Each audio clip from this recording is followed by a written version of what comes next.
A palavra pecado, no seu original, significa errar o alvo.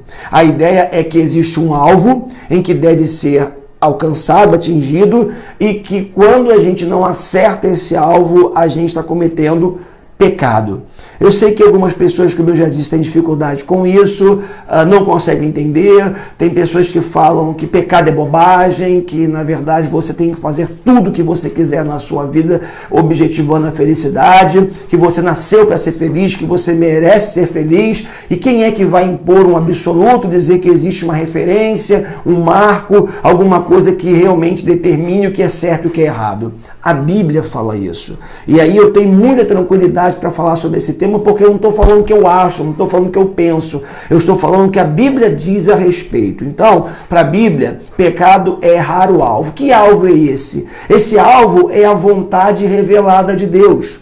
Como é que Deus revelou a sua vontade? De duas formas. Deus revelou a sua vontade na natureza, na criação. O Salmo 19, por exemplo, vai dizer que os céus declaram a glória de Deus, o firmamento anuncia as obras de suas mãos. Então, na própria natureza, na própria criação, nós já encontramos vontade revelada de Deus para a nossa vida. Ou seja, o que eu tenho que fazer e o que eu não tenho que fazer. Mais ainda, a Bíblia diz que Deus colocou essa vontade dele no coração do homem. Dentro do nosso coração, Deus, que é um ser moral, criou criaturas, seres morais e colocou a sua lei no coração de cada uma dessas pessoas, de mim e de você, no meio e no seu coração. Mas, sobretudo, Deus revelou a sua vontade aqui na Bíblia, que é a sua palavra. Quando nós lemos a Bíblia, nós encontramos a vontade específica de Deus, a vontade especial de Deus para a nossa vida. Nós encontramos o que Deus quer que nós façamos, como Ele quer que nós vivamos.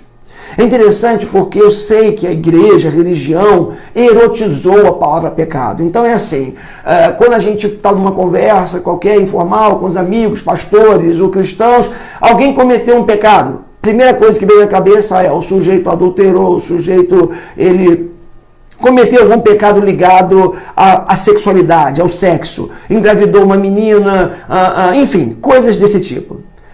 Agora, deixa eu te falar uma coisa também interessante. Quando a gente vai para as páginas do Antigo Testamento, né, que é tudo que foi escrito antes de Jesus pelos profetas, por homens e mulheres de Deus, dois pecados. Eu posso dizer que sobressaíram dois pecados, dois tipos de pecados, digamos assim, produziam ira em Deus. Um deles foi a injustiça social. Quando a gente olha para os profetas, sobretudo os profetas menores, uma outra hora eu explico um pouco mais o que significa isso, eles falam muito de injustiça social, ou seja, rico que continua rico e cada vez mais rico, e pobre continuando pobre e cada vez mais pobre. Não ter divisão de renda, não ter distribuição adequada, justa de renda. Isso é injustiça social. Rico que oprime pobre.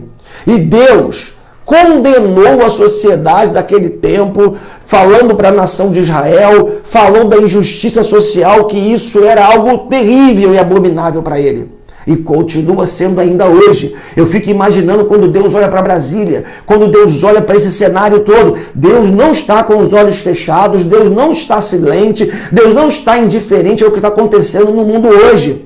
Todos esses que já estão começando a pagar hoje como pelas leis humanas, um dia se depararão diante do juízo de Deus. E eu não quero estar perto quando isso acontecer.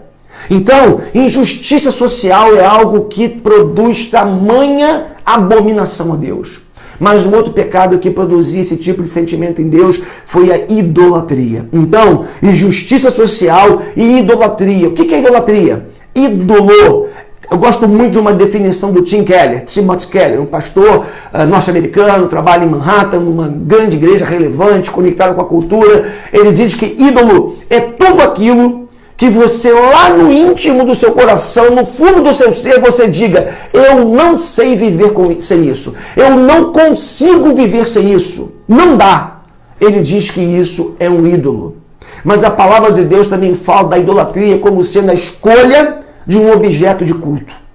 E a Bíblia condena o ser humano escolher objetos, construir objetos, edificar objetos e transformar isso num objeto de culto. Essa é a tentativa de criar deuses à imagem do homem, enquanto Deus criou os homens à sua imagem. Então, idolatria tem a ver com a adoração de ídolos, que a Bíblia condena tanto adorar quanto aqueles que fabricam para que outros adorem. A Bíblia fala isso, todas as Bíblias falam isso, quer Bíblias católicas, quer Bíblias protestantes, em todas nós encontramos esse texto. Então, idolatria tem a ver com a adoração de ídolos, deuses falsos. E tem a ver também com essa escolha nossa, muitas vezes, esse processo do nosso interior de elegermos, escolhermos coisas que nós dizemos que são imprescindíveis para a nossa vida, sem as quais nós não vivemos. Pode ser um filho, pode ser um carro, pode ser uma casa, pode ser a profissão, pode ser o dinheiro, pode ser qualquer coisa.